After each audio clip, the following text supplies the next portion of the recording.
கலகலகலவன சிரி கண்ணில் நீர் வருகிறி. அந்த காலத்தெல்லாம் பார்த்தீங்கன்னா ஒரு கல்யாணம்னாலே அவ்வளவு விசேஷமாக இருக்கும். இப்போ அதுவும் போச்சு, எல்லாமே போச்சு. அன்னைக்கு கூட ஒரு மாப்பிள்ளை பொண்ணு பார்த்துட்டு வந்து ஒருத்தன் அழுதுங்கிறான். ஏண்டா பொண்ணு பார்த்துட்டு வந்து நீ போனேடா? நான் போகல, நேரம் இல்லை. நான் ஏற்கனவே ஒரு சமயம் முகத்தை பார்த்த மாதிரி இது ஒரு 10 வருஷத்துக்கு முந்தி. நேரம் இல்லாதனால அம்மா அப்பாவை மட்டும் போய் பார்த்துட்டு வாங்கன்னா, அழகான பொண்ணு 6 அடி உயரம் நேரம்னு எல்லாம் சொன்னானுங்க, 3 அடி அகலம்னு எவனுமே சொல்லலைன்னா இல்லையா? அவன் கவலை பிரச்சனைன்றதும் கவலைன்றதும் ஆளாளுக்கு ஒவ்வொரு விதமாக இருக்குன்னு வச்சுங்களேன். இந்த நிலைகள்லாம் போக்குறதுக்கு தான் அந்த காலத்தில் என்ன பண்ணால் பழமொழிகள் மூலமாக பண்பாட்டையும் நாகரிகத்தையும் சொல்லி கொடுத்தான். நிறைய அப்படி போகலாம். அப்படி தான் ஒரு மனைவி ஒரு மாமியார் வீட்டில் இருக்குது. அவன் தினம் அப்பப்போ போய் வர்றான் பஸ்ஸில் ஏறி. ஒரு நாள் அவங்க அப்பா பார்த்தாரு, நானும் 10 நாளாக பார்க்குறேன்டா, தினம் போய் வரையே நல்லா இல்லை அப்படின்னா. இன்னும் நல்லா இல்லை, எங்கே வந்து பாரு, அங்கே தான் தெரியும், உன் வீடு வேறு என் வீடு வேறு அப்படின்னா. இல்லைடா எதுவும் மரியாதையாக இருக்காதுடான்னாரு. சீக்கிரம் சொல்லியா பஸ் வந்துடுதுன்னா. ஏதோ சொல்லி வைக்கிறேன்டா, அப்போ வயசானவன் இருந்தாலும் ஒரு அனுபவத்தை சொல்லி வைக்கிறேன். உன் முகம் உனக்கு தெரியறதுக்கு முந்தி வீடு வந்து சேர்றான்னாரு. பஸ்ஸில் ஏறி உக்காந்தான், ஓரம் சீட்டு கிடச்சிது, வீசுகிற காற்றுல அப்படியே தூங்கிவிட்டான். என்னமோ சொன்னாரா அப்பா, உன் முகம் உனக்கு தெரியறதுக்கு முந்தி, என்னமோ வயசான காலத்தில் அப்படி தான் சொல்லுவார் விடு அப்படின்னு அர்த்தம் புரியாமலே அப்படியே ஆனந்தமாக பயணம் போனான். மாமியார் வீட்டுக்கு போனான், வடபாயசத்தோட தடபுள்ளான சாப்பாடு, ராத்திரி தங்கினா. மறுநாள் காலையில் எழுந்தான், குளித்தான், வந்து உக்காந்தான். மனைவியை கூப்பிட்டு கேட்டான், அம்மாடி என்ன டிஃபனுன்னா. அந்த அம்மா போய் அவங்க அம்மாவை கேட்குது, மாப்பிள்ளை உட்காந்துங்கிறாரு, என்ன டிஃபனுன்னு கேட்டுது. நம்ம மாப்பிள்ளை தாண்டி அடிக்கடி வந்து போகிறவர் தானே, அவருக்கு என்ன கிடக்குது, டிஃபனுக்கு போடுறதுக்கு நேரம் இல்லைன்றதுனால ராத்திரி மீந்து போன பழையதை குண்டானில் போட்டு நீராகரத்தை ஊற்றி வையணுச்சு. ஒரு பாத்திரத்தில் பழைய சாதத்தை போட்டு நீராகரத்தை ஊற்றி கொண்டாந்து எதிரில் வச்சுது. இவங்க அமைதியாக இருக்கிறான். டிஃபன் வரும்னு. அந்த நீராகரமும் தெளிஞ்சு இருந்தது. இது இன்னான்னு இவன் எட்டி பார்த்தான். அந்த நீராகரத்தில் இவன் முகம் தெரிஞ்சுது. அப்போதான் நினச்சான் அப்பாவை நினச்சான், உன் முகம் உனக்கு தெரியறதுக்கு முந்தி வீடு வந்து சேர்றான்னு சொன்னாரே அப்பா, அது இதான் போலகுது நினச்சி சிரிச்சாங்க. அவன் சம்சாரம் கேட்டுது, எதுக்கே சிரிக்கிறேன்னு. இல்லை எங்கள் அப்பா புறப்படும் போது இது மாதிரி சொன்னார், அதுக்கு வருத்தப்பட வேண்டியது, சிரிக்கிறிய அதுக்கு இல்லடி. அந்த ஆள் எத்தனை தடவை இந்த மாதிரி முகம் பார்த்துருந்தா எனக்கு சொல்லியிருப்பாருன்னு நான் அவரை தான் நினச்சி பார்த்தேன்னா. அதனால் வாழ்க்கையில் சார் கொண்டாடுவதற்குரிய நிகழ்வுகள் நிறைய இருக்குது. கிருஷ்ண பரமாத்மா துவாரகையில் இருக்கிற போது அவரை தன்னுடைய படைக்கு துணையாக ஆக்கி கொள்வதற்கு அர்ஜுனன் வர்றான் பாண்டவர் பக்கத்திலிருந்து. அவன் காலாண்ட உட்காந்துடுறான், கால் பக்கம் உட்காடுறான். அதே கிருஷ்ண பரமாத்மாவை படைத்துணைக்கு அழைப்பதற்கு துரியோதன வரான், அவன் தலை பக்கம் உட்காடுறான். நம்ம எழுந்ததுமே எங்கே எழுப்போம்? முதல்ல பார்ப்போம், கால் பக்கமாக தானே பார்ப்போம்.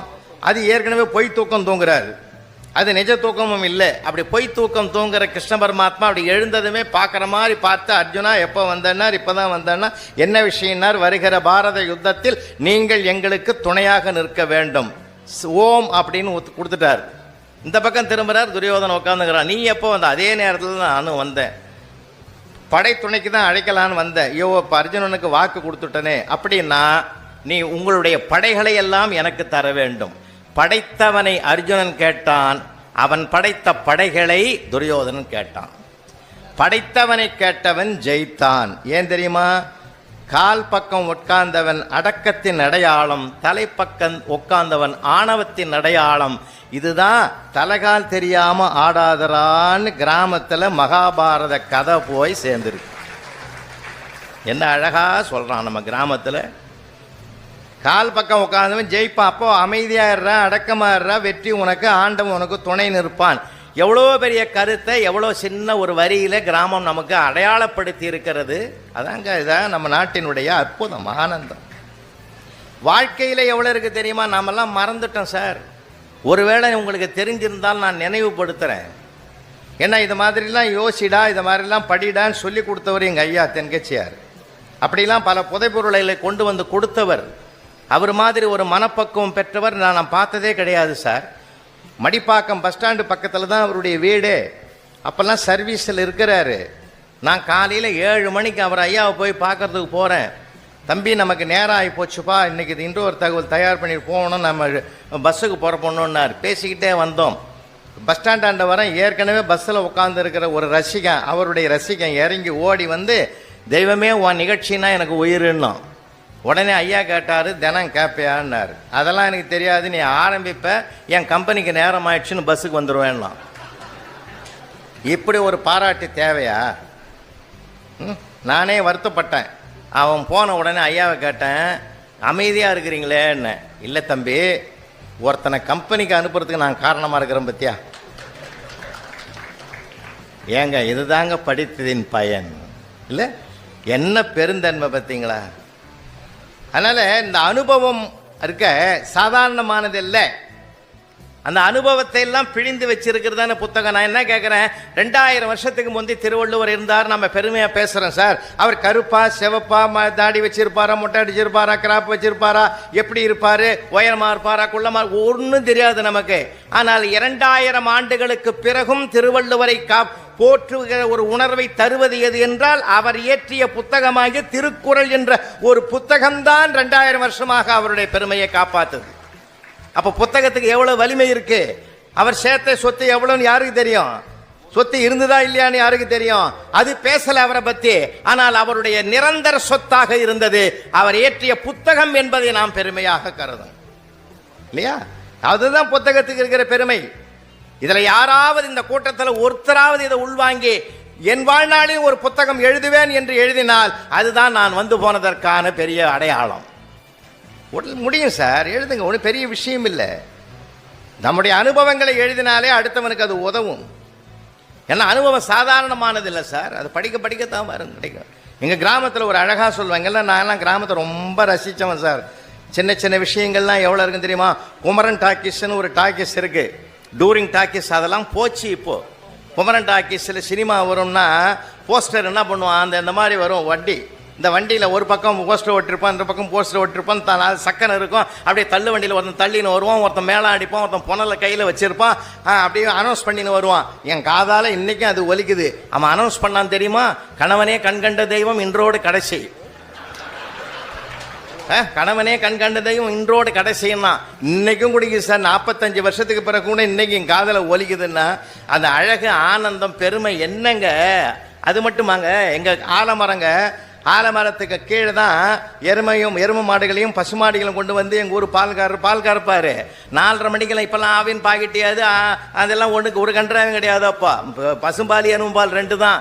நான்லாம் பாத்திரம் தூக்கின்னு ஓடுவேன் காலையில் வாங்கின்னு வர்றதுக்கு. வாங்க போகிறது 1/2 லிட்டர், அதுக்கு இவ்வளோ பெரிய பாத்திரத்தை கொடுப்பாங்க. ஏன்னா பத்திரமா கீழே கொட்டிட்டு போகிறான்னு அவ்வளோ பாதுகாப்பு. அதை தூக்கின்னு போவேன். எனக்கு பாடம் சொல்லிக் கொடுக்குற ஹெட்மாஸ்டரும் வருவார். 5ஆம் கிளாஸுக்கு அவர் தான் ஹெட்மாஸ்டர். அவர் ஒரு பக்கமாக இருப்பார், நானும் பயந்து நிற்பேன். இந்த பால்காரர் எல்லா பாலையும் கறந்து வச்சுருவார். எருமையெல்லாம் அந்த பக்கம் வா அப்படின்வார். எங்கள் ஹெட்மாஸ்டர் தான் முதல்ல போய் நிற்பார். எனக்கு ஆச்சரியமாக இருக்கும். கிளாஸில் நம்மளை சொல்கிறாரு, இங்கே வந்து அவர் ஒத்துக்கிறாரு. அவன் என்ன அழகாக கூப்பிட்றான், எருமையெல்லாம் அப்படி வா, பசுலாம் அப்படி போடணுவான். என்ன சார், இதெல்லாம் இயல்பாக வர்றது சார், இயல்பாக வர்றது. நீங்கள் நகைச்சுவைன்றது நீங்கள் கேட்கணும், படிக்கணும், பார்க்கணும், எல்லாத்திலையும் கிடைக்கும் சார். போன வாரம் என்னை ஊர் கூப்பிட்டாங்க, பெருந்தலைவர் காமராஜரை பற்றி பேசணும் வாங்கன்னாங்க. என்ன ஊருன்னு? பேய் குளம்னா. நிஜமாங்க. என்னங்க ஒரு மாதிரியாக இருக்குது, இது எது பக்கத்தில் இருக்குதுன்னு? சாத்தாங்குளம் பக்கத்தில் இருக்குதுன்னா. இப்போ இயல்பா நீங்கள், அதனால தான் சொல்கிறேங்க, நம்ம அமைதியாக இருக்கிறத விட ஒரு ஆனந்தமாக 2 வார்த்தை ஒருத்தரோட ஒருத்தர். அப்போ தான் நம்மளுடைய புதையல்கள்லாம் நிறைய கிடைக்கும் சார். கொட்டி வைத்த புதையல். அவர்கிட்ட இருந்து ஒரு மெசேஜ் எடுத்துக்கலாம், நம்மக்கிட்ட இருந்து ஒரு மெசேஜ் கொடுக்கலாம். இது அவர் கேட்பார், இதை எங்கே படிச்சிங்க? அந்த புத்தகத்தில் படிச்சுங்க. ஓ, அந்த புத்தகம் எங்கே சார் கிடைக்கும்? என்ன சார், ஒரு புத்தகம் எப்படி தேடப்பட வேண்டும் என்றால் அந்த ரசனை உள்ள ஒரு செய்தியை ஒருவரிடத்தில் நீங்கள் பரிமாறுங்கள், நிச்சயமாக அவர் தேடி போயாவது அந்த புத்தகத்தை கண்டுபிடிச்சு வாங்கிடுவார் சார். உண்மையிலேயே நடக்கிற கதை இது. அதனால சொல்கிறேன், ரசித்ததை சொல்லுங்க, என்ன அருமையான செய்தி எழுதியிருக்கிறான்னு கேளுங்க. அப்படியே ஒரு பெருமை. ஏன்னா ஒரு பழமொழி கூட பாருங்கள், பொன்மொழிகள்லாம் என்ன அழகுங்க. ஒரே கல்யாணமான ஒருவேளை கேள்விப்பட்டிருந்தால் நான் நினைவுபடுத்துகிறேன். கல்யாணமான பூசலெல்லாம் பார்த்தீங்கன்னா நிறைய சம்பிரதாயங்கள் நடக்கும் இந்த நாட்டில். நீங்கள் கிராமிய வாழ்க்கை இந்த புத்தகத்தை வாசித்து பாருங்கள். அதனுடைய படப்பிடிப்புகள்லாம் நிறைய பேர் எழுதியிருக்காங்க, மணக்க எழுதியிருக்காங்க. அதெல்லாம் நீங்கள் படிங்கள, அப்போ தான் தெரியும். மறு உண்றதுன்னு ஒன்று இருக்குல்ல, கல்யாணமானால் மறு உண்றதுன்னு ஒன்று இருக்குது. அதாவது பெண்ணு வீட்டுக்கு மாப்பிள்ளை போவார், ஒரு வாரம் தங்குவார், 10 நாள் தங்குவார். இல்லைன்னா அங்கே விதவிதமாக சமைச்சு சாப்பாடு போடுவாங்க மாப்பிள்ளைக்கு. மாப்பிள்ளைக்கு சமைக்கிறது பெருசு இல்லைங்க, அதை எடுத்து இலை போட்டு பரிமாறுறது தான் பெருசு. இனிமேல் இலை போட்டு எப்படி பரிமாறுவதுன்னு கூட பாடத்திட்டத்தில் சேர்த்தாலும் சேர்க்கணும்.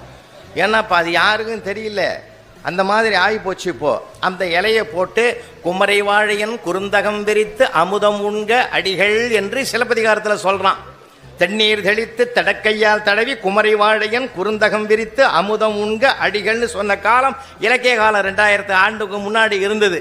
அந்த மாதிரி இலையை போட்டு யார் பரிமாறுவாங்க தெரியுமா? அம்மா தான் பரிவாங்க. பொண்ணுக்கு அம்மா தான் பரிமாறும்.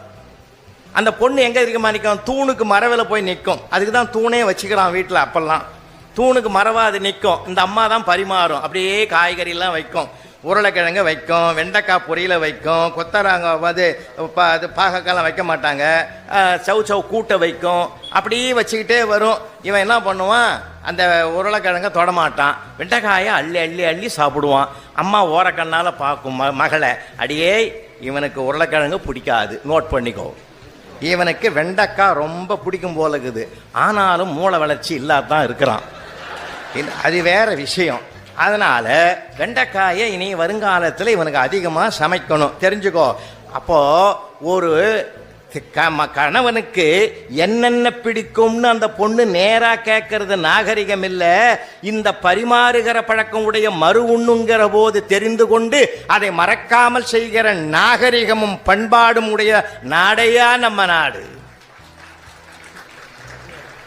இன்னைக்கு எல்லாமே போச்சே இல்லை, இதெல்லாம் நினைவுபடுத்தணும் சார். ஒரு நிகழ்வை நான் நினைவுபடுத்தி நான் வர்றேன்.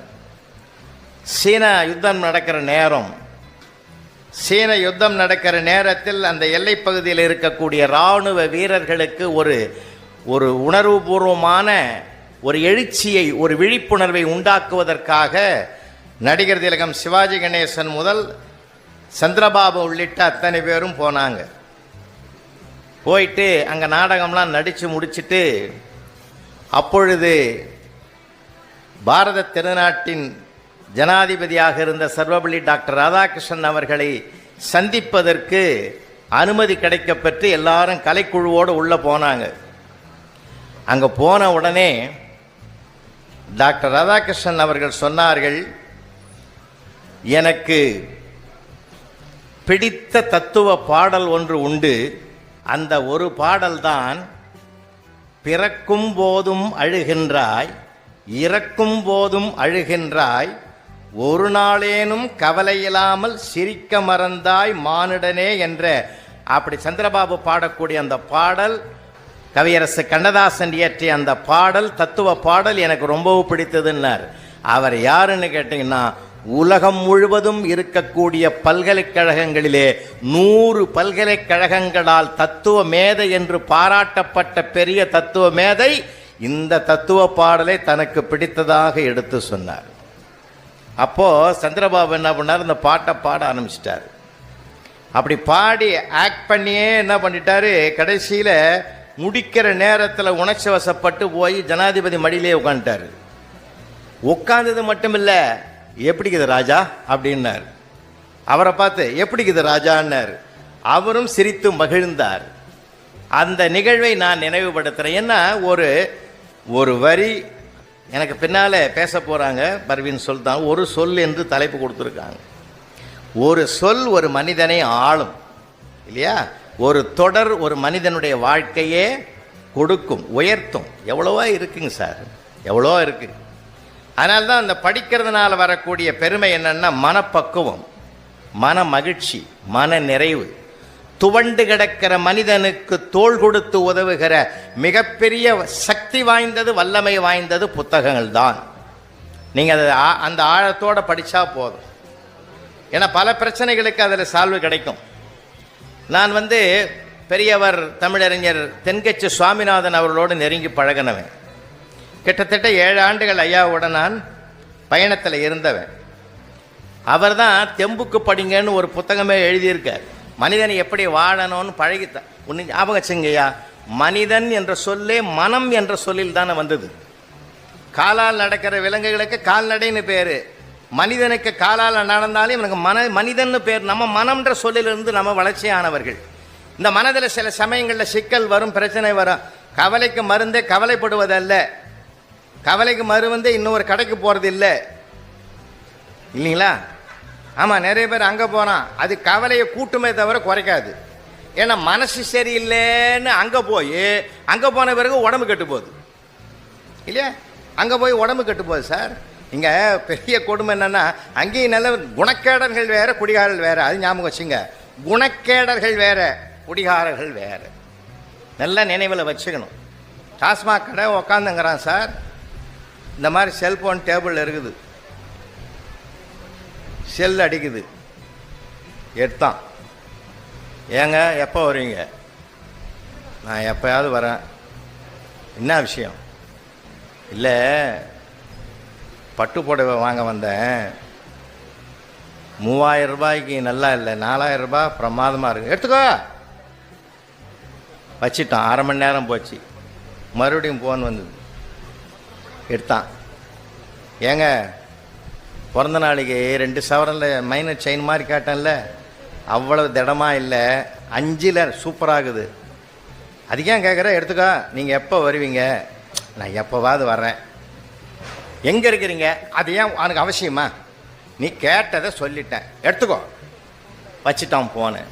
பக்கத்தில் இருக்கிறவன் கேட்டான், அவன் ஏண்டா 1/2 மணி நேரமாக ஒரு குவார்ட்டர் வாங்கி கொடுறான்னு உன்னை கெஞ்சி கெஞ்சி கேட்டுங்கிறேன், கையில் கால்னா இல்லைன்ற, 2 சவரனுக்கு பதிலாக 5 எடுத்துக்கோன்ற, 2000க்கு பதிலாக 3000 ரூபாய் புடவை எடுன்ற, நியாயமாடாதுன்னா இது எவன் செல்லுன்னே தெரியல.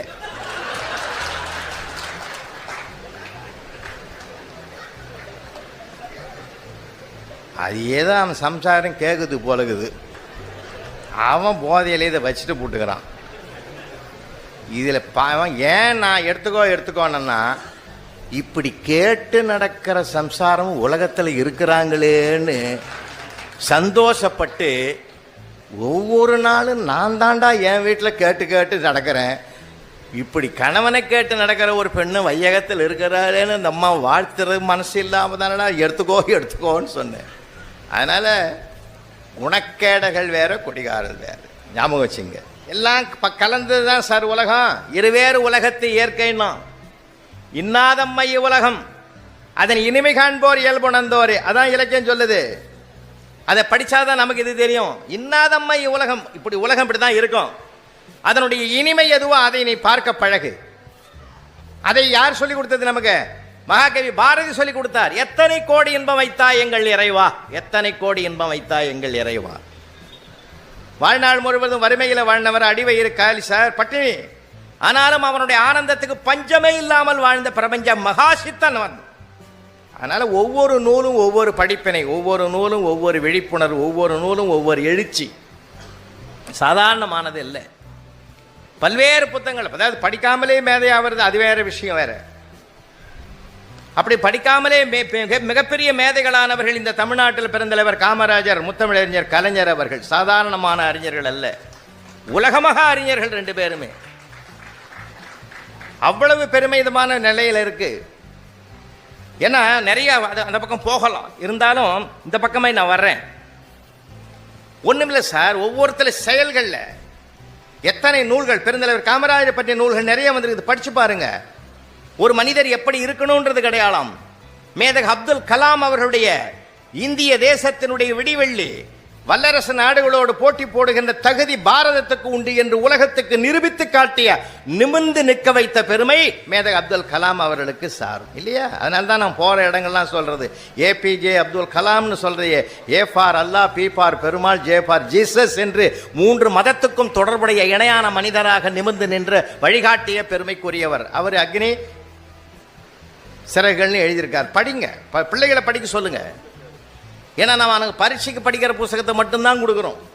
ரொம்ப வருத்தமாக இருக்குது. குழந்தைகளை கொஞ்சம் கொஞ்சம் 1 மணி நேரம் மற்ற நூல்களையும் படிக்கிறதுக்கு ஆசை ஆர்வப்படுத்துங்க. ஏன்னா நான் ஒரு வீட்டுக்கு போய் உட்காந்துங்கிறேன், அப்பா வர்றதுக்கு எவ்வளோ நேரம் ஆனும், 1 மணி நேரம் ஆகணும். ஏதாவது புஸ்தகம் கொடுறான்னா கெமிஸ்ட்ரி புத்தகத்தை கொடுத்துட்டு போட்டான், அதை நான் படித்து என்ன ஆக போகுது? ஏன்னா அவங்ககிட்ட இருக்கிறது அதான்றான். அதனால் பிற புத்தகங்களையும் நம்ம கொடுப்போம் சார். முதல்ல மனிதனுக்கு புத்தகத்தை தேடுகிற பழக்கம் எப்போ வரும்னு கேட்டால் ரசனையால் தான் அது வரும். ஏன்னா அது வந்து படிப்படி நூலைப்படி சங்கத்தமிழ் நூலைப்படினார் பாவேந்தர். முத்தமிழறிஞர் கலைஞர் அவர்கள் காரை விட்டு இறங்கி அப்படி படியில் ஏற போகிறாரு. வீட்டில் உதவியாளர் வந்து ஐயா படி ஐயா படினாரு. அவர் சொன்னார், எங்கள் அப்பா அம்மா சொல்லியா நான் படிக்கலை, பேரறிஞர் அண்ணா சொல்லியும் நான் படிக்கலை, நீ சொல்லியா நான் படிக்க போகிறேன்னாரு. அவர் சொன்னது படி, இவர் எடுத்துக்கிட்டது அந்த படிப்பு. அந்த படிப்பு என்பதில் இருக்கக்கூடியது பாடநூல் படிப்பு மட்டும் அல்லையா. ஏன்னா பாடநூல் படிப்பு என்பது திறமையை வளர்க்கும், பிற நூல்கள் தான் மனிதனின் புத்திசாலித்தனத்தை வளர்க்கும். திறமை வேற, புத்திசாலித்தனத்தை வேற. அப்பா டென்ஷனாக ரியல் எஸ்டேட் பிஸ்னஸ் பண்ணிட்டு உள்ளே வர்றாரு. பையன் டென்ஷனாக உட்காந்துங்கிறான். மத்தியானம் 2 மணிக்கு உள்ளே வந்தவர் கேட்டார், என்னடா நானே டென்ஷனாக வரேன், என்னோட நீ டென்ஷனாக இருக்கிற, என்ன விஷயம்? போப்பா வைத்தியசில கலப்பாத போ. என்னடா என்ன ஆச்சே? அடா போப்பா, இங்கிலீஷில் 1 மார்க்கில் போச்சு, நானே வைத்தியசில உட்காந்துங்கிறேன்னா. போனால் போது விட்றான்னு போயிட்டார் சார். சாயந்தரம் 6 மணிக்கு தான் சார் தெரியும் அவன் வாங்கினதே ஒன்று தான். அவன் அன்னைக்கு அப்பயே தெரிஞ்சிருந்தா 2 சாத்தியிருப்பார். 1 வாங்கிறதுக்கடா ரூபா கட்டுறேன்னு. அவன் எவனா அழகாக சமாளிச்சான் பார்த்தீங்களா? வாழ்க்கையில் சாமர்த்தியம் வேணும் சார். சில விஷயங்களில் நாம் தெரிஞ்சுக்கிறத தவிர புரிஞ்சுக்கிறது கிடையாது. புரிஞ்சுக்கிறது வேற, தெரிஞ்சுக்கிறது வேறு. ஒருத்தன் முதல் ஆண்டு தன்னுடைய மனைவிக்கு நினைவு பரிசு வாங்கி கொடுக்கணும், திருமண நாளுக்கு நினைவு பரிசு வாங்கி கொடுக்கணும். ஒரு ஷாப்பிங் மால் போனான். இங்கே ஒரு புதுமையான பொருள் எதுன்னு கேட்டான். ஒரு தெர்மாஸ் பிளாஸ்க்கு எடுத்து கொடுத்து இதுதான் புதுமையான பொருள்னா, ஆஹா 1500 ரூபா பொருள் வாங்கிடு. வாங்கிட்டேன்னா இது என்ன பண்ணோன்னா, இதில் சூடாக வச்சா சூடாக இருக்கும், ஜில்லுன்னு வச்சா ஜில்லுன்னு இருக்கும்னா. நேராக வீட்டுக்கு வந்து ஒய்ஃபு கிட்ட கொடுத்தான். அம்மா வெயிட்டாக இருக்குதுன்னா, சும்மா வாடி, ஒரு கப்பு ஐஸ்கிரீம் இருக்குது, ஒரு கப்பு காப்பியும் உள்ளக்குதுன்னா. அதாவது சூடாக வச்சா சூடாக இருக்கும், ஜில்லுன்னு வச்சா ஜில்லுன்னு இருக்கும். புரிஞ்சுதா? நான் சொன்னேன் புரிஞ்சுதா? புரிஞ்சுதோ இல்லையோ சொல்லிட்டேன்ல விடு. அவன் அது புரிஞ்சுதுன்னு வரமாட்டான், புரியலேன்னு வரமாட்டான். ஏன்னா சில விஷயங்கள்லாம் நமக்கு புரியறதுக்கு ரொம்ப கஷ்டமாக இருக்குது சார். எங்கள் வீட்டு அம்மாவை கேட்டது, எதிர் வீட்டில் ஒரு அம்மா நாய்க்கு பிடிச்சிக்கிட்டு தான் தினம் வாக்கிங் போகும்.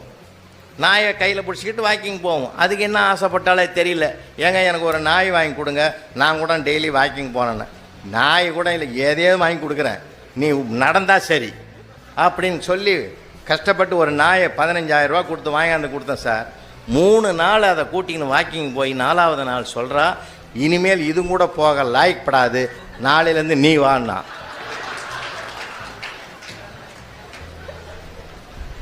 இதை நான் வாங்கி கொடுக்கறதுக்கு முன்னாடி சொன்னேன், அதில் நியாயங்குது இல்லையா? இப்போ நான் வாங்கி கொடுத்து 3 நாள் அதனோடு போயிட்டு இது லாய்க்கப்படாது நீ வான்னா, இது என்ன தரத்தில் நான் எடுத்துக்கிறது சொல்லுங்கள் பார்ப்போம். புரிதல் என்பது சாதாரணமான விஷயம் இல்லை. அதுதான் அந்த பக்குவத்தை கொடுக்கறது எதுன்னா புத்தகம் தான்.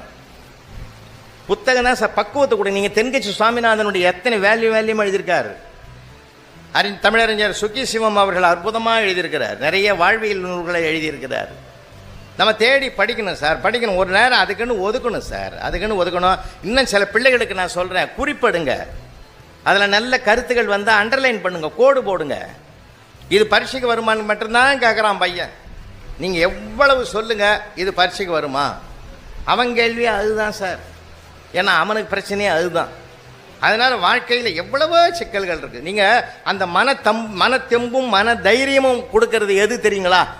நூல்களினுடைய ஆழ்ந்த சிந்தனைகள் நமக்குள் நுழைந்து விட்டால் நம்முடைய மனதை அது பக்குவப்படுத்திடும். மனம் பக்குவப்பட்டாலே வாழ்க்கையில் ஜெயிச்சுக்கிட்டே இருக்கலாம். நீங்கள் சாதாரணமான விஷயம் இல்லை, ஒரு லைனில் அடிக்கலாம் சார் எல்லாத்தையுமே. இன்றைக்கெல்லாம் பார்த்தீங்கன்னா பெண்ணும் படித்திருக்கிறாள், ஆணும் படித்திருக்கிறாள். அந்த அம்மா கேட்குது வீட்டுக்காரனை பார்த்துட்டு, எங்கே நான் வெளியே போகிறேன், உங்களுக்கு என்ன வேணும், அதை விட எனக்கு என்னடி வேணும்னா முடிஞ்சு போச்சு. அதனால் ஒவ்வொரு இடத்துல ஒவ்வொரு விதமான வாழ்க்கை இருக்கும். நான் நிறைய அடிக்கடி சொல்லுவது உண்டு, இருந்தாலும் நீங்கள் யூடியூப்பில் பார்த்துருப்பீங்க. நான் ரசித்த ஒன்று அது. நம்ம ரசித்ததை திரும்ப திரும்ப சொல்லலாம். எங்கள் ஐயா சண்முகடி வேலு இருக்கிறார் திருவாரூரில். அவர் மாதிரி ஒரு ரசனையாளர் உலகத்திலே கிடையாது. அண்ணன் தான் எங்களுக்கெல்லாம் குருநாதர். அது மாதிரி நிறையெல்லாம் இப்படி தாண்டா ரசிக்கணும்னு எங்களுக்கு சொல்லி கொடுத்தவர் அவர். தென்கட்சியார் எனக்கு பாடம் நடத்தினவர். ஆரம்ப காலத்தில் திருக்குறளார் ஐயா முனுசாமி அவர்களோடு நான் 10 ஆண்டுகள் காரில் பயணம் பண்ணேன். எனக்கு என்ன வேலை தெரியுமா? அப்போது அவங்க மேடையில் உக்காந்தாங்கன்னா ஐயாவுக்கு வெந்நீர் கொடுக்குறது தான் வேலை. ஒரு 5 வருஷம் வெந்நீர் கொடுத்துருந்தேன். அவருக்கே மனசு கேட்கல. ஒரு 3ஆவதுல ஒரு பேச்சாளர் நான் வந்து உட்காடுறான்னாரு. அங்கே இருந்துங்கன்னா அப்பப்போ வெந்நீர் கொடுறான்னாரு. அப்படி வந்து தான் பேச்சு உலகத்துக்கு நான் அப்படியே நுழைஞ்சேன்னு வச்சிங்களேன். அவங்கெல்லாம் எனக்கு குருநாதர்கள். அதே மாதிரி பேராசிரியர் கணேஷ் சிர்சபேசன், அது மாதிரிலாம் ஒரு ஆட்களை உலகத்திலே பார்க்க முடியாது சார். அவர் சொன்னது தான் எனக்கு நல்ல ஞாபகம் இருக்குது. அது வந்து ஒருத்தனை டாக்டர் வீட்டுக்கு அனுப்பியிருக்கிறாரு. அவன் போனவன் வேகமாக வந்துட்டுக்கிறான். என்னையா டாக்டர்கிட்ட அனுப்புனேன், சென்டிமெண்ட்டாக சரியில்லைன்னா. என்னையா சென்டிமெண்ட் இல்லைன்னு கேட்டு, ஒன்றும் இல்லை, அந்த ஆள் ஃபஸ்ட் ஃப்ளோரில் கிளினிக் வச்சுருக்கான் போலக்குது, கீழே படிக்கும் கீழே போர்டு வச்சிருக்கிறா போலக்குது, மேலே போகும் வழின்னு இதை படிச்சுட்டு இவன் ஓடியான்ட்டான். இவனே உடம்பு சரியில்லாத போகிறான், ஹார்ட் பேஷண்ட்டு. மேலே போகும் வழின்னு போட்டதை பார்த்துட்டு ஓடியா, அதையாடா பார்த்துட்டு ஓடியாந்த படிக்கட்டில் போகிறதுக்கு தான் பதிலாக மேலே போகும் வழின்னு ஷார்ட்டாக எழுதிக்கிறான், இப்படியாடா புரிஞ்சுக்கிறதுன்னாரு. அது மட்டும் இல்லை ஐயா, மேலே வச்சுக்கிற போர்டும் ஆபத்தாக இருக்குதுண்ணா. என்னடாண்ணா, டாக்டர் வைகுண்டம்னு வச்சுக்கிறாரு. அதனால் ரெண்டையும் இங்கே நான் கனெக்ஷன் பண்ணி பார்த்தேன். இது லாய்க்கப்படாது. நான் ஏன்னா நம்ம ஆளுங்க சென்டிமெண்ட்டில் மூழ்கணுங்க இல்லைங்களா. ஒரு அசரீரியாக நீங்கள் நல்ல வார்த்தை சொன்னீங்கன்னா சந்தோஷமாக அதான் ஆஹா மகிழ்ச்சி சார்னுவாங்க. அதனால தான் நான் மீண்டும் சொல்கிறேன், உங்களுக்கு நினைவுபடுத்துகிறேன் ஐயா, நல்ல வார்த்தைகளே சொல்லுங்கள். வார்த்தைகள் என்பது பலம், வார்த்தைகள் என்பது பலவீனம். எனக்கு மகரிஷி வேதாத்திரி மகரிஷி இந்த வார்த்தை ரொம்ப பிடிக்கும். வாழ்க வளமுடன், வாழ்க வளமுடன். இந்த வார்த்தை எவ்வளோ வைப்ரேஷன் தெரியுமா? அது விஷயம் தெரிஞ்சு நேரம் பார்த்து சொல்லணும். எங்கள் வீட்டில் கிச்சனில் இருக்கிற கிச்சனில் சாதம் வடிக்கும் போது வாழ்க வளமுடன்ட்டேன், கஞ்சி தண்ணி கையில் ஊற்றிக்கினான். அந்த நேரத்தில் சொல்லாம அதை, ஏன்னா இடம் பொருள் ஏவல்னா எந்த இடத்துல எப்படி பொருளை எப்போ சொல்லணும். நிறைய அனுபவங்கள் சார். அனுபவங்கள் தான் கடைசியில் ஒரு நூலாசிரியனுக்கு நூல் வடிவத்தில் வருது. மீண்டும் மீண்டும் நான் நினைவுபடுத்துகிறேன். திருக்குறளார் ஐயா நிறைய எழுதியிருக்கிறார், நம்ம செங்கச்சியார் எழுதியிருக்கார். ஏன் நம்முடைய தலைமைச் செயலாளர் தலைமை மதிப்பிற்கும் மரியாதைக்கும் உரிய தலைமைச் செயலாளர் அவர்கள் எத்தனை நூல்கள் எழுதியிருக்கிறார். பயண நூல்கள்லாம் நல்லா எழுதியிருக்காரு. அதெல்லாம் படிங்களேன். அந்த பயண நூல்னா அவர் நம்மளை அழைச்சிக்கிட்டு போகிற மாதிரியே இருக்கும். அவ்வளவும் அப்படியே கூட்டிகிட்டு போவார். இமயமலைன்னா இமயமலை அடிவாரத்துக்கு கொண்டு போயிடுவார். அந்த மாதிரி அந்த வாசகங்கள் அமைந்திருக்கும். அப்படி நம்ம படிக்கிறவன் நூலோடு பயணம் பண்ணணும் சார். அதுதான் சார் ஒரு எழுத்தாளனுடைய மிகப்பெரிய வெற்றி. அந்த எழுத்து நம்மை ஆளுகிறது. அதனால் மீண்டும் மீண்டும் நினைவுபடுத்துகிறேன், இந்த புத்தக திருவிழாவுக்கு வந்தோமா கேட்டோமா போனோமான்னு இல்லை, போய் நல்ல நூல்கள் எங்கெங்கே இருக்குது, நல்ல கதை புத்தகங்கள் வாங்கி கொடுங்க பசங்களுக்கு. கதை சொல்கிற காலமெல்லாம் போச்சு சார். இப்போது எல்கேஜி பையன் யூகேஜி பையனை கேட்டால் அவன் கதை சொல்கிறான். ஏன்டா லேட்டுன்னா ஆரம்பித்தான்னா முடிக்க மாட்டான். அதனால தான் யாரும் கேட்குறதே கிடையாது. இப்போ அந்த மாதிரி ஆகிப்போச்சு. காலத்தின் மாற்றங்கள் நிறைய இருக்குது. ஐயா காக்கா கதை சொன்ன மாதிரி இப்போ காக்கா மட்டும் மாறலிங்க, மனிதனும் மாறிவிட்டான். எப்போ எல்லா இடங்களில் எல்லா சூழ்நிலையிலையும் மாறிட்டான். அதனால தான் மீண்டும் நினைவு பண்ணுறீங்க. நிறைய தாய்மார்கள் வந்திருக்கிறீங்க, உண்மையிலேயே நான் பாராட்டுறேன் ஐயா. இந்த புத்தக திருவிழா நானும் பல இடங்களுக்கு போயிருக்கிறேன்.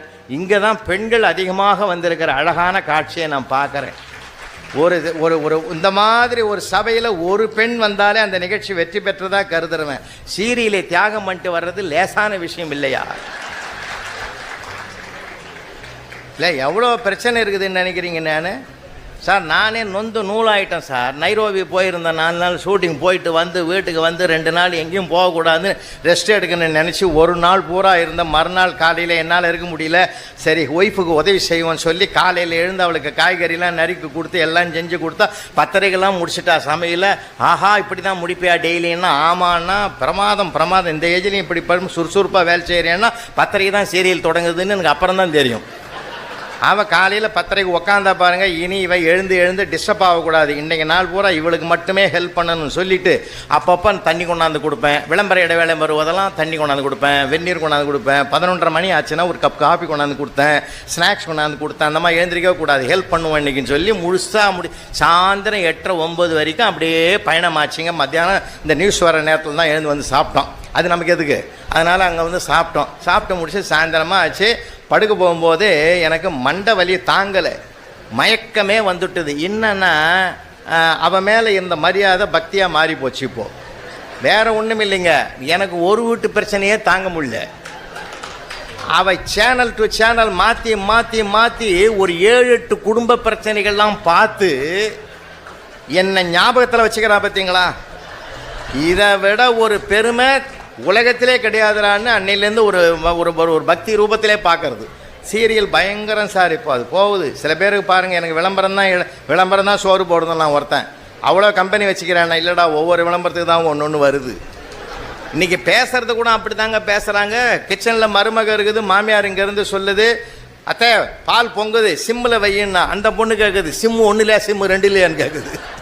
இல்லை, இன்றைக்கி இருக்கிற பிரச்சனைகள் அப்படி போகுது சார். அது வீட்டுக்குள்ளே வந்து ஆட்டி படைக்குது எல்லாமே. அன்றைக்கி வந்து தேட்டரில் போய் பார்த்தோம் குடும்பத்தோடு. அது வேற குதூகலம், அது வேற மகிழ்ச்சி, அது வேற ஆனந்தம். இல்லை, இன்றைக்கி இருக்கிற தலைகீழாக போச்சு. நான் இயக்குனரை பாராட்டுறேன், என்னை இப்படி சிந்திக்க வச்சது அவர் காக்கா கதை தான். அதனால தான் ஒருத்தர் பேச்சை கேட்கணுன்றது, ஒரு புத்தகத்தை படிக்கணுன்றது. ஏன்னா உங்களுக்கு அதுலேருந்து சிறை கிடைக்கும் சார், அதுலேருந்து சிறை கிடைக்கும். சில பேர் பாருங்கள், நமக்கு இவ்வளோ கஷ்டம் இருக்குது.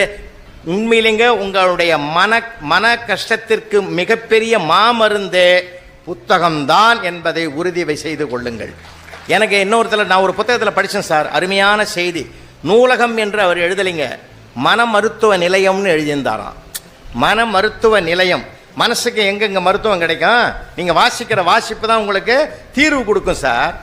எந்த டாக்டரையாவது போய் கேளுங்க, சார் எனக்கு மனசே சரியில்லை மருந்து கொடுங்கன்னு. அவர் சொல்லுவார், நானே வந்து கிளினிக்கில் பேஷண்ட்டு வரலையேன்னு மனசு சரியில்லாமல் இருக்கிறேன், நீ வந்து என்ன கேட்குறியான்னுவார். ஏன்னா சில பேர் அவரையும் படுத்துகிறான்ல. நிறைய பேர் வந்து, நான் ஒரு மருத்துவர் பக்கத்தில் உட்காந்துங்கிறேன் சார், வினோதமான உலகம்ன்றதுக்காக நான் உங்களுக்கு படம் பிடிச்சி காட்டுறேன். ஒரு உட்காந்துங்கிறாரு, வந்தவன் கேட்டான், என்ன பண்ணுதுன்னார். என்னையே கேட்டு தெரிஞ்சுக்கிறதுக்காக நீ எம்பிபிஎஸ் படித்தேன்னா. என்னடா வில்லங்கமாக இருப்பான் போலக்குது சார். எப்பயும் கேட்குற வழக்கம், என்ன பண்ணுது? வலது கால் முட்டி குடையுதுன்னா. வயசு என்னன்னாரு? 72ன்னா. 72னா குடைய தான் செய்யும். அவன் கேட்குறான், அதே வயசு தான் இடது காலுக்கும், அது குடையில. ஏன்னா இப்போ டாக்டருக்கு குடையுது, அவர் இப்படி கையை வச்சாரு. இவன் கேட்குறான், வலிக்கிற மாதிரி இருக்குதான்னா. ஆமான்னார். நான் கேட்ட கேள்வியிலே உங்களுக்கு ப்ரெஷர் ஏறி இருக்கும், அது பயப்படாதீங்க, அந்த வலியெல்லாம் மோசமான வலி கிடையாது. ஒரு இஞ்சி தட்டி டீ போட்டு சாப்பிட்டா சரியாக போடும். அம்மா கிட்ட சொல்லி முடிஞ்சால் எனக்கு ஒரு 1/2 கப்பு, வேறு ஒன்றும் இல்லை அப்படின்னு அங்கே கூட அவர்கிட்ட நெருங்கிட்டான். சொல்லிவிட்டு, சரி இப்போ இதுக்கு என்ன தான் பண்ணணும் அப்படின்னா, டெய்லி 4 கிலோமீட்டர் நடன்னாரு. அவன் சொன்னான், நடக்கிற காரியமாக சொல்லன்னா. அவன் டாக்டருக்கும் கோவம் வருமா வராத, மனுஷன் தானே சார், நீ நடக்கலைன்னா உனக்கு காரியம் நடக்கும்ட்டார். அதனால் அவர் முற்றுப்புள்ளி வைக்கணுன்ற ஒரு முடிவுக்கு வந்தார். ஒவ்வொரு இடத்துல சார், ஒவ்வொரு இடத்துல யார் யார் எப்படி இருப்பான்றதை நிறைய நீங்கள் பார்க்கணும். தயவு செஞ்சு நீங்கள் ஹாஸ்பிட்டலுக்கு போனாலும் பாருங்கள், சினிமா கொட்டாக்கு போனாலும் பாருங்கள், கோவிலுக்கு போனாலும் பாருங்கள், பஸ்ஸு பயணத்தில் பாருங்கள், ட்ரெயின் பயணத்தில் ஒவ்வொரு அனுபவங்கள் கிடைக்கும். நீங்கள் அந்த அனுபவத்தை கூட நீங்கள் துவக்கலாம் சார். நான் பார்த்த அனுபவம்னே, நான் அனுபவித்த அனுபவம்னே நீங்கள் பார்க்கலாம் சார். நிறைய இடங்கள்ல இருக்குது, நிறைய இடங்களில் கொட்டி கிடக்குது சார். ஹாஸ்பிட்டலில் அன்றைக்கி ஒருத்தன் அந்த ரிசப்ஷனை எதிரில் வந்து உக்காந்து கேட்குறான், சிஸ்டர் இந்த 8ஆம் நம்பர் ரூமில் பாலுகிறாரு, இவர் எப்படிக்கிறாரு, 1 வாரமாக ஐசியூவில் இருக்கிறாரு, எப்படிக்கிறாருன்னா. அதுக்கு அந்தம்மா சொல்லிச்சு, கேஸ் ஷீட் எடுத்து பார்த்துட்டு, ரெக்கவர் ஆகிட்டாரு, நல்லா தானே ஆகிறாரு, வீட்டுக்கு போகலாமே, அவருக்கு ஒன்றுமே இல்லையான்னுச்சு. ஆமாம், அவ்வளோ அக்கறையாக கேட்குறீங்களே, நீ யாருப்பான்னு கேட்டுது. அந்த 8ஆம் நம்பர் பாலுவே நான் தான். அப்போ அதுவும் கேட்டான், அந்த சிஸ்டர் கேட்டுது, நீ அங்கே வந்த டாக்டர்லாம், டியூட்டி டாக்டர்லாம் வராங்க, கேட்க வேண்டியது தானே, என்னையும் கேட்குறேன்னு. இல்லை, அங்கே யார் கேட்டாலும் எதுவும் சொல்ல மாட்டேன்றாங்க, நீங்கள் தான் நானும் 10 நிமிஷம் உட்காரோம், வர்றவங்க போகிறவங்களுக்கெல்லாம் அன்பாக சொல்லிங்கிறீங்க, அதனால தான் உங்ககிட்ட தான் நமக்கு விஷயம் கிடைக்கும்னு நான் உங்களை நம்பி கேட்டேன்னா. சரின்னு ஒன்றும் இல்லைன்றதை முடிவு பண்ணின்னு போய் உள்ளே போய் படுத்தான் பாரு பெட்டில். டியூட்டி டாக்டர் வந்தார், எனக்கு தான் ஒன்றும் இல்லையே, வீட்டுக்கு அனுப்ப வேண்டியது தானேன்னு இவன் கேட்டான். அதுக்கு அவர் சொன்னார், உனக்கு ஒன்றும் இல்லைன்னு யாரா சொன்னது? தாம்பரத்தில் ஒரு வீடு இருக்குது, சைதாப்பேட்டையில் 2 கிரவுண்ட் இருக்குது, உனக்கு ஒன்றும் இல்லைன்னு யார் சொன்னது? படு, நாங்கள் அனுப்புகிற வரைக்கும் இங்கே இருன்னு. இந்த வீடியோ உங்களுக்கு பிடிச்சிருந்தா லைக் பண்ணுங்க, கமெண்ட் பண்ணுங்க, ஷேர் பண்ணுங்க. மறக்காம நம்ம சேனலை சப்ஸ்கிரைப் பண்ணிடுங்க. மீண்டும் ஒரு காணொளியில் சந்திப்போம். நன்றி நண்பர்களே.